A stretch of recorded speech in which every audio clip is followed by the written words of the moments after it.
نحمدہ ونصلی علی رسولہ الکریم اما بعد. عزیز ساتھیو، صدقۃ الفطر کے بارے میں حضرت عبداللہ بن عباس رضی اللہ تعالیٰ عنہ حضور اقدس صلی اللہ علیہ وسلم کے ارشاد نقل کرتے ہیں.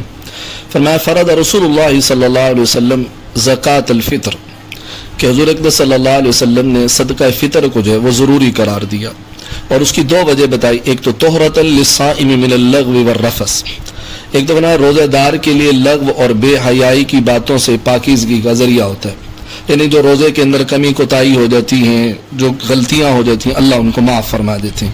اور دوسری ایک وجہ بتائی وطعمۃ للمساکین، کہ یہ مسکینوں کے لیے کھانے کا انتظام ہے. من اداہا قبل الصلاۃ، اور جو شخص اس کو عید کی نماز سے پہلے ادا کر دے تو فرمایا یہ تو مقبول ہے. اور ومن اداہا بعد الصلاۃ فہی صدقۃ من الصدقات، اور جو عید کے بعد اس کو ادا کرتا ہے تو یہ عام صدقات میں سے ایک صدقہ ہے. تو عزیز ساتھیو، اس کے دو مقصد بتائیں. ایک تو روزے دار کی کوتاہیوں کی تلافی سے ہو جاتی ہے، اور دوسرا یہ کہ امت کے مسکینوں کے لیے عید کے دن کا جو ہے وہ بھی انتظام ہو جاتا ہے، ان کو بھی اپنی خوشیوں میں آدمی شریک کر لیتا ہے. حضور علیہ الصلوۃ والسلام نے فرمایا اغنوہم عن السوال فی ھذا اليوم، کہ ان مساکین کے اوپر اتنا خرچ کرو کہ ان کو جو ہے ان دنوں کے اندر دوسروں سے مستغنی کر دو.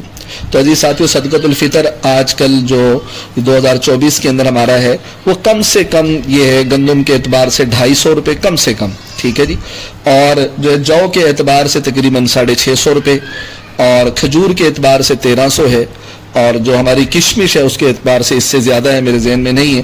تو ہم کم از کم 250 اور اسی طرح 1300، ان دونوں کے درمیان کے اندر 650 ہے. تو ہمیں کوشش کرنی چاہیے کہ ہم 650 کے اعتبار سے دیں. اگر ہم غریب ہیں تو ہمیں چاہیے کہ ہم 250 کے اعتبار سے، جس کے اندر جتنی استعداد ہو، جس پیمانے سے آج غریبوں کو دے گا اللہ اسی پیمانے کے ساتھ پورا سال اس کو دیں گے. اللہ رب العزت مجھے آپ کو عمل کرنے کی توفیق نصیب فرمائے. اور اس مدرسے کے اندر صدقۃ الفطر دینا ہے جس میں رہائشی بچے پڑھتے ہوں. جس میں رہائشی بچے نہیں پڑھتے اس جگہ صدقۃ الفطر دینا ٹھیک نہیں. السلام علیکم ورحمۃ اللہ وبرکاتہ.